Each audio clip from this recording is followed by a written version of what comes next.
Hi, I'm Adam Savage, and welcome to Overcoming Writer's Block. I'm guessing you're a writer and that you're struggling with some aspect of your writing. Maybe you just haven't gotten started, or maybe you have started, but you're finding yourself not being very creative. Maybe you've read stories and you thought that writing would be easier than it is. I know that you have stories in you, everybody does, be it novels, short stories, plays, poems, whatever. But maybe you're not living up to the potential that you envisioned. Writer's block is something that's so common to writers that even people who don't write are familiar with the image of struggling with the page. There's a writer sitting before a typewriter or a computer and they just can't get anywhere. I'm guessing you've experienced some form of writer's block. That's why you're watching this video. And I'm going to give you some techniques, some tools and methods that will allow you to get past that struggle. Maybe you've just experienced creative slumps, or maybe you can't even get started at all. Whatever the case may be, these are techniques that I've taught to other people and they work, and if you follow them, they will work for you too. Let's begin by looking at creativity. What is creativity? A lot of us have this image of creativity being this very spontaneous thing. We have this image of the light bulb going off in somebody's head and it just magically happens. But in my experience, that's not how creativity works. Yes, a lot of creativity comes down to surrendering to something that is strange and almost trance-like. And it does have a magical feeling when you get there, but it doesn't come spontaneously. You have to work for it. Creativity is an ability, not a gift. And it must be cultivated, and everyone can do this if you just put in the work. My model of creativity comes down to improvisation. I'm a musician, and improvisation is essential to really creative music, I think. When I think of great musicians, I love jazz improvisation, or I think of like a heavy metal solo in the middle of a song where the guitarist just goes crazy with the music. He doesn't know exactly what he's going to do. He's making it up largely as he goes along. And this improvisation extends also into language. We can see this with rappers who freestyle over a beat. So it's not confined just to music. This is relevant to you and really good news because it means that you can start to improvise on the page. Now you may say, I don't want to improvise on the page. I have a story I want to tell with a clear plot and there's no room for wiggling around. But put that thought aside for now. You'll still have control of the text and you'll control it and manipulate it when you need to, but you're also going to allow some freedom with improvisation. Another concept that you need to understand is that of flow states. Flow states are a mental process that take place when we're deeply engaged in something. It can be writing, it can be music, it can be art, it can be anything that really focuses our attention. It can be sports when we call it the zone. And there's all these different experiences that allow flow states. You can do it though when you're writing, and that's really what we're going to be going for. Now you may have written in the past and not entered these flow states. So you may ask a question, why doesn't every writer enter a flow state? That's a very good question. And I think what it really boils down to is the mindset that you go in to your writing with. If you go into your writing nitpicking over every single word, you're not going to enter a flow state. If you're going back and rereading everything that you've written constantly, if you're overanalyzing, being super critical about what you're putting down on the page, you're not going to enter a flow state. To really enter these flow states, you need to remember that writing is a physical and a mental process, just like sports. There is, yes, a very mental component, but there's also the physical act of either typing or writing with a pen or pencil. This is something that's going on in your muscles and it's connected to your brain, which is a physical process as well. So to really start writing is to enter a physical condition, and when you consistently engage with that, you can eventually enter a flow state. But you can't do it if you're stopping. So you're trying to get away from that stopping and entering that flow state. What I really want you to start going for as you develop a writing practice is what I call 20 minutes a day. And this isn't just for writing, it's for any habit that you're trying to develop. 20 minutes a day, it doesn't sound like much, but it's more than most people do if you can do it consistently. Being able to consistently every day for 20 minutes write will allow you to start building a habit. For most habits, I think that 2 months is the minimum that you need to really call it a habit, to really start solidifying it. So what I'm going to suggest you do is start writing for 20 minutes every day. Now you may object at this point and say, I can't write for 20 minutes every day. That's why I'm watching this video. I have writer's block. I don't know what to write for 20 minutes every day. And that's great, but here's the thing. You don't become a writer by having things to say and then writing. You start writing, and then through that process, you'll start finding things to say. I know that doesn't sound completely logical, but just bear with me and do these exercises and it will start to make sense. So your goal when you begin, don't even worry about the 20 minutes actually. Let's just begin with a single page. And I suggest you write on paper just so you don't have any distractions besides the page, your pen, and the paper, and go. The goal is not to write the great American novel. You don't even have to have a goal of a story. All your goal is to fill the page with words. And if you don't know what to write, well, inside your head you have a thing called the stream of consciousness. These are the words that are constantly going as you think.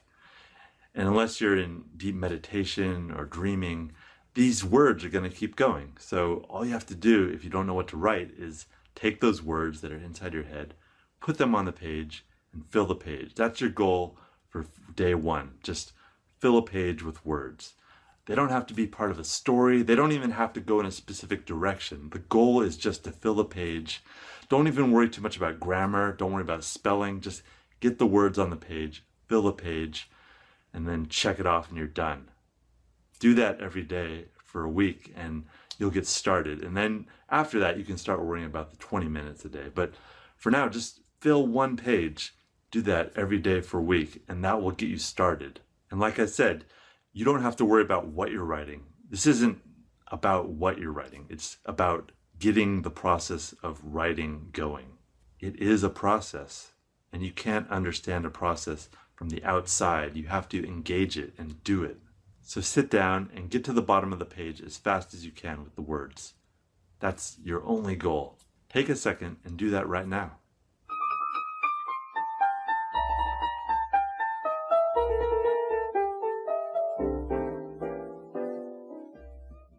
It's so easy to put off the process of writing. It's so easy to procrastinate. Stephen Pressfield wrote an excellent book called The War of Art.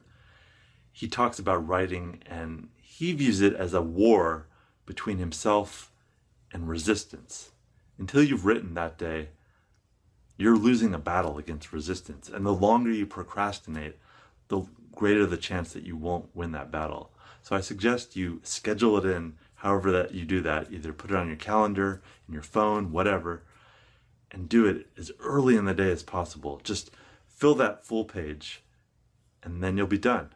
At the end of the week, you can start amping it up a little. You can do a page count. You can do a word count. You can do, like I said, 20 minutes. That's what I like to do.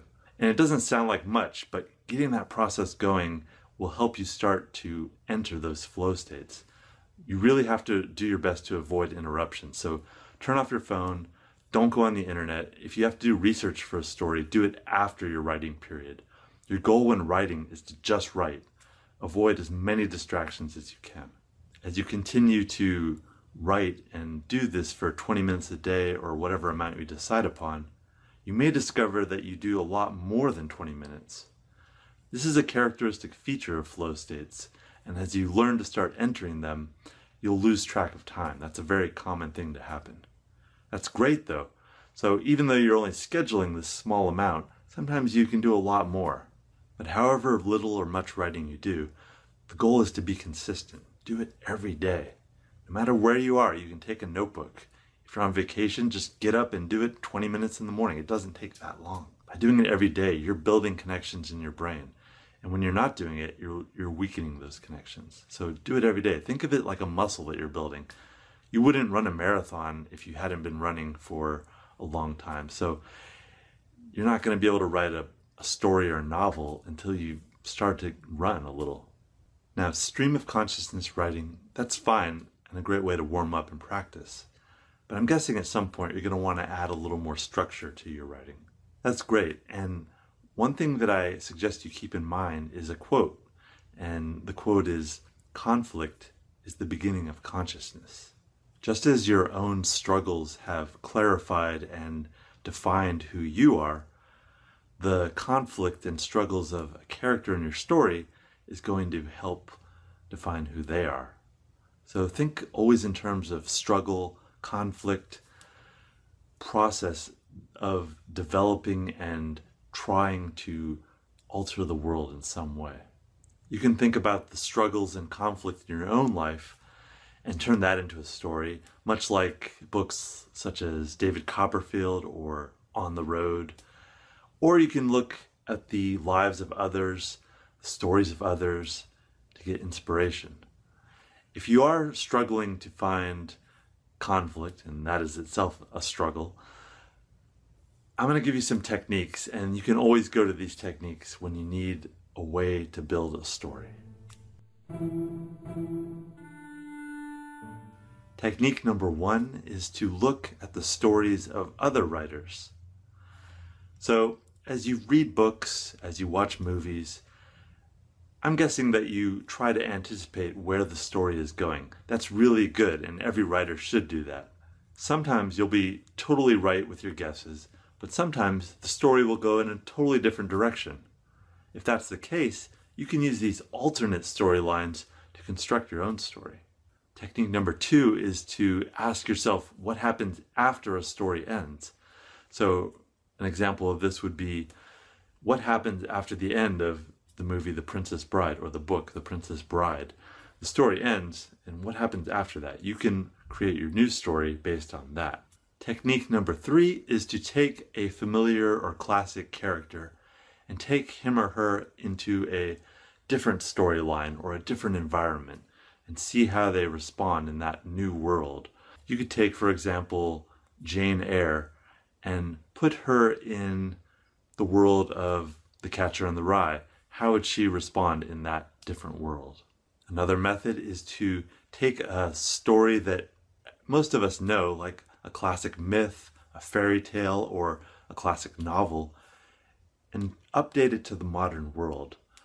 An example of this is Hamlet, which was the basis for The Lion King. And if you didn't know that, it might not be immediately obvious, but they're very different works in one sense, but they have the same basis. So you can always do that. Take a story from the Bible, take a fairy tale, bring it to the modern world, and update it with new trappings. Another method is to look at news articles and magazine articles and try to turn that into a story. Use that as the basis for a storyline. Another source of inspiration is your dreams. Keep a dream journal and look for elements within your dreams that you can turn into stories. And finally, one of my favorite methods is a cut-up bag. This is simply, a shopping bag that you fill with pieces of paper that are scraps of whatever you want to throw in there. They can be your own writings, they can be the exercises that you've done up to now. You can tear them down the middle or cut them in pieces and put them in the bag. You can take articles, pieces of junk mail, whatever. Just take it, tear it into little pieces or big pieces and put it in the bag, and then mix them all up.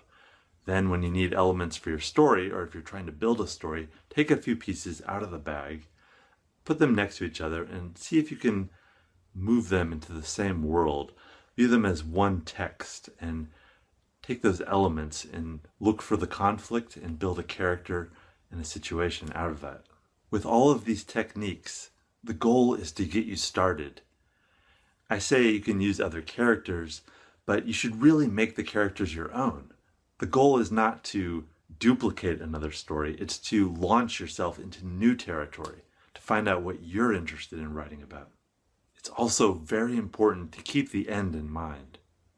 A lot of writers that have writer's block do so because they don't know where to go with their story. If you don't have a destination, you're not going to get there. So always keep the end in mind with your writing. And you don't even have to end up where you think you're going, as long as you have some destination. The story and the characters may demand that you take the story in a totally different direction. That's fine. The point is just to get to the end. And as you do these daily exercises, try to finish what you start. To make this easy, do short stories at first. Try to just do in that 20-minute block or whatever you set aside, a complete story with the beginning, middle, and end. That it doesn't have to be perfect, and that's really important. Don't be a perfectionist. Just finish it, do it, and keep trying to improve every day. So as I said before, writing is really a marathon, and you're not going to write your War and Peace or your Don Quixote or your Infinite Jest until you have this practice going. So start small, finish what you do, start. There's nothing more discouraging than having 50 unfinished stories. So even if you don't see how to end a story, just make it silly, make it fun, and finish it. It's better to have a finished bad story than an unfinished, potentially great story. Because if you don't get in the process of finishing, you're not going to have anything done. Give yourself permission over these 2 months of practice to do bad stories. That's really what you have to do. If you want to be able to make great stories, you have to start with giving yourself permission to do bad work. Remember, writing should be fun. This is why you're writing, isn't it? To tell stories that are interesting to you and that get you excited. So don't feel confined by one voice, one style, one technique. You can always imitate other authors, write in genres that you've never even thought about writing in. Do things that you may not be certain are right or good or how they'll work out. Be experimental. Try new things and take risks. That's the only way that you're going to grow, is that you push the boundaries of what's possible, not only in your writing, but in the entire field of writing. On its own, a writing practice every day is not going to make you a great writer automatically. You're still going to have to work, and you're still going to have to get advice, get feedback, take classes, read books, expand the possibilities of what you can do with your stories. But a writing practice is essential if you do want to become a great writer.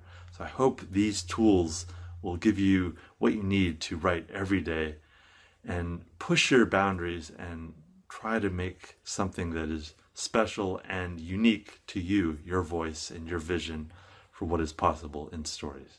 Thank you.